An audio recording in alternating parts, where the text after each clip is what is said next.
Pancast. My name is Luke Basin, and I'm honored to have a friend of mine and an often guest on the show, James Vegas Lledo. Wait, it's Las Vegas Lledo, right? Yeah, Las Vegas. Thank James you. Las Vegas Lledo. There you go. Welcome, James. Thank you for having me. Excited to be back on. Always excited to have you on the show. You purposely have a very busy summer MMA schedule. You took a fight April 15th. We've already talked a lot about that. It was an incredible performance against Ken Burrs. You had a fight just last night, July 15th for Brandenburg 17. And a lot of that's because you're a current member of the Division One Pitt Panther wrestling team. And from talking to Mike Wilkins, you basically work like a summer MMA season with Stout Pittsburgh. So let's jump in there before we get into your fight. When did you start doing summer seasons with Stout, and how has that been working for you? Because Mike kind of told me that you kind of make plans per season, because then obviously you're with Pitt. I think September to February or March is your Pitt season, something like that. Yeah, So September to March. how you came up with that deal or that scheduling with you and Jeff Magan, yourself, and Stout to kind of make that balance work.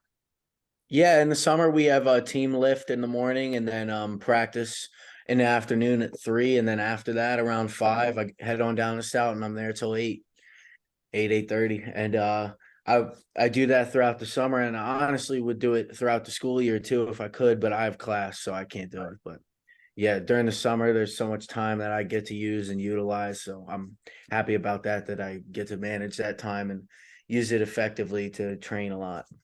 So you're already training sort of on that level of a professional athlete, in the sense that that's what you do. Obviously, a D1 athlete is a professional athlete. I'm not saying breaking rules, but in the sense that that is a big demand on your time, and obviously you're also a student. But I think that bodes very well for you as a MMA fighter. You and Jeff Magan, both you guys, he's the champ now for 247 at 205, and you looked incredible last night. And you guys have very similar schedules because you're teammates at both Stout and Pitt. Have you given thought to the fact that down the road, if you do make the decision to go pro, 2 more years of Pitt wrestling, get your degree, do all that stuff, have you already given thought to the fact that you're conditioning your mind and your body at that professional level of, 3 or 4 workouts a day, 6 to 8 hours of some type of conditioning training? Have you already thought about that? Oh, yeah, I mean, that's what I do already. I mean, I honestly think that when I'm out of school, I'm probably not going to train this hard, honestly, because like right now, Division One wrestling is like the hardest thing I've ever done. And I know that like training MMA just isn't going to be this hard. So I know that if I outlast this and thrive in this, then I'm going to be able to train a lot harder than a lot of other people do in MMA, because I grind, and I think it's going to pay off. But yeah, right now is the hard part. I just got to get through this. So yeah. Yeah, and that mentally, that's a good mindset to have. Of course, that's 2 more years, so you're committing to grinding for 2 years. I agree with you. I don't remember all the UFC massive Division One guys that have made it from wrestling. The Johnny Hendricks, the DC Cormiers, the Gray Maynards, who hopefully you got to meet him. The legend. He was 3-time Division One All-American. They weren't doing MMA during their D1 wrestling seasons. They were transitioned to MMA after Division One wrestling. So I think you and Jeff Magan have definitely made it harder on yourself by doing it both at the same time, but you're reaping the rewards of your hard work. Talk about last night. It did not last long. You put your opponent to sleep with a side triangle choke or an arm triangle choke, depending on how you call it. Probably one of my favorite submissions. I think it's not used as much as it could be. You're obviously a fan. Let's talk about the setup and sort of how that all came together in your fight against your opponent, Manuel Bell. I didn't really have a plan for that fight. I just knew that like I was gonna come out hard regardless. It's what I always do. But I honestly didn't think I was gonna wrestle like that early. It's just when he threw that, like, he kind of flicked out a jab, I think, and I just ducked under, and the takedown just was there. And that's just my second nature to do that. So when I got him to the ground, I mean, I couldn't really strike. And we flow a lot in practice, just flow through positions. And I know that, like, when I was working on stuff, I think I was trying to get like mounted guillotine or something, and then I I just remember like the arm triangle was open, and I just had to pass his guard and get to the side and do that, and it was there. So I squeezed it hard, and yeah. But yeah, I mean, I think it was just there. I mean, I didn't really set it up, I just saw it. But Yeah, I mean, I think as a Division I wrestler, you're obviously super skilled at all the manipulations of your opponent. You know, figuring out where your body is, and a side triangle choke or an arm triangle choke is something that I assume you get a lot in wrestling. You just can't finish it, right? But that is a position for a pin, right? You get to kind of that similar position for a pin, correct? yeah, yeah, a lot of people, if they get someone in a headlock like that, they obviously don't know how to finish an arm triangle. So there's not really that threat of like feeling like you're about to go unconscious. But Yeah, yeah. arm triangle is like completely different. Like, yeah, you really do feel like you're about to go out. But a regular like wrestling headlock, it's you're just trying to get off your back, and Right. the person on top's not really trying to choke you. But I don't know. You might see me implement that into a couple wrestling matches this year. Well, I do have a quick question on that. I've been to a good number of wrestling tournaments at a Division III school, Waynesburg University. Of course, your opponent, Ken Burrs, was a wrestler for Waynesburg, kind of a cool connection there. But would you be allowed? It's not allowed to put your opponent out, right? Or is wrestling open enough that you could actually slap on a triangle choke as part of your pin method? I don't know the rule set. Um, uh, I don't. I mean, it's just it looks a lot like a regular headlock. You Like would I just don't. have to throw in. You would just have to. Okay. Well, getting to wrestling, I don't know if you knew this, but it's kind of cool. Mike Wilkins, your current coach, the current reigning, he and Coach Will are the reigning 247 award coaches of the year. But he mentioned seeing you at wrestling prior to you joining Stout.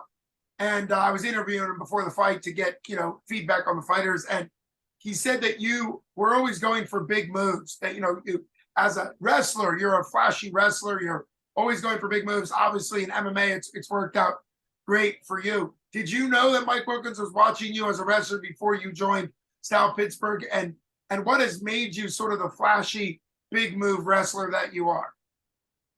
I didn't know Mike was watching for a while, but I know I eventually found out that he's been in like every single match for a really long time. But yeah, I didn't know he was watching me originally. I remember I met him after we wrestled NC State. I didn't wrestle that match, but he came to the match, and Jeff introduced me to him, and we got to talk. But I think what makes me a flashy wrestler is that I honestly think wrestling is so boring. And I love this. Go ahead.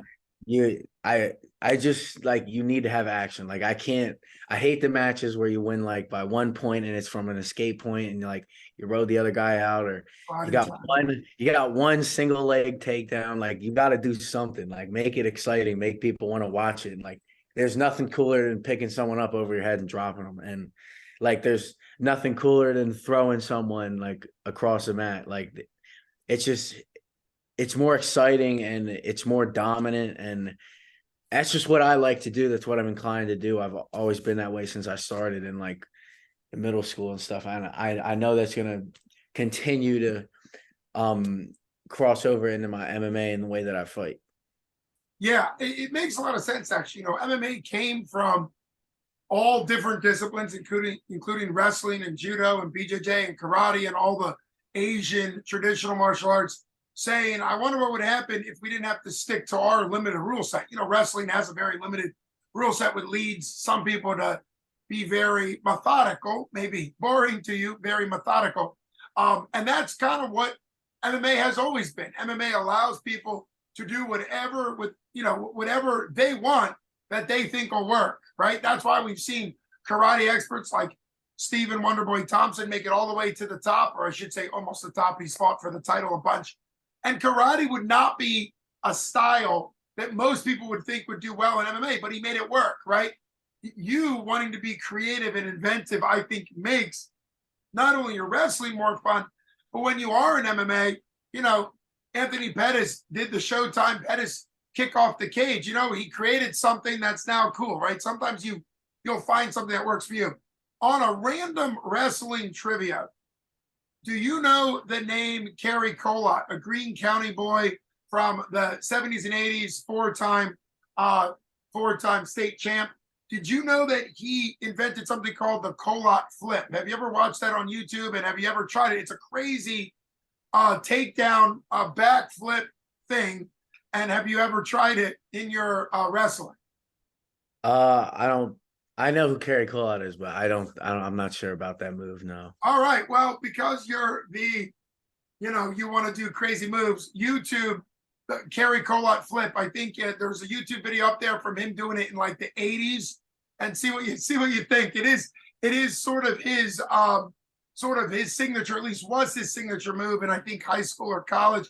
And what's interesting is I got to talk to his coach, and his son Drew Headley. His coach at the time for Kerry Colott was Ron Headley, Drew Headley's dad. And I got to talk to him because he worked at Waynesburg University for a long time. And he said Kerry Colott had hit that flip a bunch of times in practice. Of course, as a coach, he's like, don't do it in performance. Don't do it in performance. Stay with what's working, because he was undefeated. He was great. And Kerry went out there and hit it in a live competition. Kind of along your mind, wanted to do something fun that hadn't been seen before, to not be bored out there. So check it out. Let me know what you think. I'm sure there's a lot of things out there. I don't know if Drew Headley or any of your coaches from Pitt will be happy that I told you about that, but there is a cool connection. Let's talk a little bit, just because you've been on the show so much. Does Drew work directly with you? What's Drew Headley's role? I don't think, did he go to Pitt? And is he now like a official or a volunteer coach? What's his position with the team? He's our assistant coach. Your assistant, okay. Yeah. And he's a little smaller than you, right? 50s or 60s. Does he train with you? What does he do? We wrestled a lot my freshman year, but we haven't. I got big and he's scared now. Oh, I really hope he sees this. His dad is an incredible legend as a coach, and just an incredible human being. And I've only met Drew a couple times, but from what I know, he's a great coach and a great guy up there at Pitt. But it was just a cool connection to Kerry Colott, knowing what his dad, Coach Ron Headley, had told me about that move. So check out the Colott flip. All right, so the unique thing about you choking your opponent, Manuel Bell, unconscious, is he didn't go limp. He more went rigid. Did you feel him stiffen up? Chip Snyder did a great job stopping it, but his one leg actually kind of stiffened up. And when I watched the replay, you could tell when he went out, but he got tight, not loose. Some guys get real loose when they go out. Some guys get real stiff. Did you feel him stiffen? No, I thought he tapped. I didn't even know he went out. I thought he tapped, but I didn't know until I watched the video over that he went out. I'm guessing the tap. That's interesting. So you thought he tapped. I'm wondering if you were feeling Chip breaking you up. You might have thought, oh, he tapped, and that's why Chip. I didn't feel a tap. I just, like, Chip told me to get up, and it just didn't register in my mind. Went unconscious. So I just kind of thought like he must have tapped, because I didn't see him. I didn't like look at him and like be like, oh my gosh. But I think it's pretty sick that he went unconscious. I've never done that to nobody, so that's pretty awesome. No, of course. Yeah, well, and that's part of, we saw some unique things. Chip Snyder's a great referee, and you listen to the ref. The ref tells you to let go, get up. You're going to let go, get up, and you obviously assume he tapped. I was listening to the Pittsburgh Combat Sports podcast that was like 2 hours long, talking about this, Hunter and Ryan and Jim and Dylan, Cole and everybody. And they specifically said that at least in 247 world, that is the first and only time 2 matches ended with their opponents unconscious due to being choked. Obviously, you were one of them. And an academy guy, Cowboy Eddie, choked his opponent, Colton, unconscious as well. So very with like a modified rear naked choke. So very interesting that there would be 2. And hats off to your opponent and to Cowboy Eddie's opponent for not tapping. I think there's no shame in tapping, of course, but sometimes guys in your case, it might you probably put it on so fast he didn't know what was happening. That would be my guess. He's not a super experienced ground guy, much more of a striker. So it's likely he might not have known fully what was going on, but some guys just decide they're not going to tap. So for you, you mentioned ground and pound, and I got to tell you, buddy, congratulations. You're now at the advanced amateur level in the state of Pennsylvania. How Yeah, much does that mean for you going forward? I really hate the shin guards, and it's just awkward not punching somebody on the face on the ground. It's just awkward. So I'm excited to never have to fight this way again. Never again, buddy. Bare shins, free the shins, baby, free the shins. Yeah, I'm super excited. I really just my next thing is I really want to get a fight in Philly, and like in front of my family and friends, and just beat someone's face in front of all of them. They don't want to see a wrestling match and a submission. They don't want to see that. I know they want to see me punch somebody. So I'm excited I can do that now.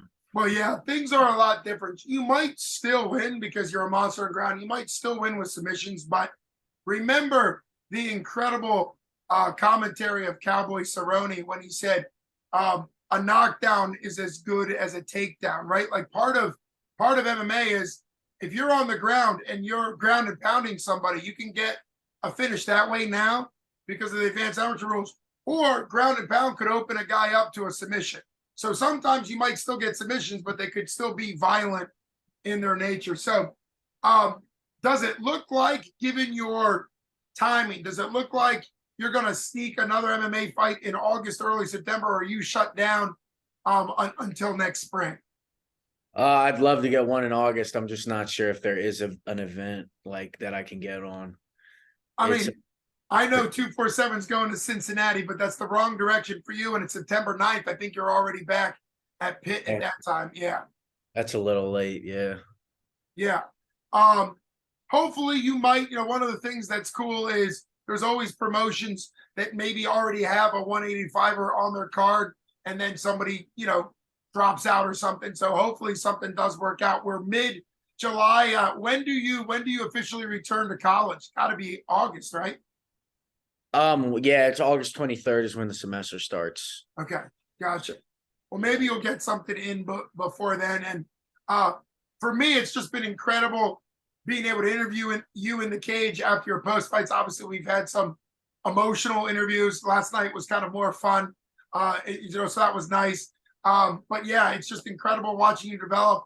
Hats off to you and to your teammate Jeff Magan for having a really fantastic win against a former undefeated guy. That was to me fight of the night. I mean that fight was everything you wanted it to be, I'm sure, and what I wanted it to be. So thanks for coming on the show. Can't wait to see what's next for you. Congratulations to you on a big win for James Las Vegas Lledo. You got it, buddy. Always happy to have you on the show. Appreciate it. Thank you. Have a good one.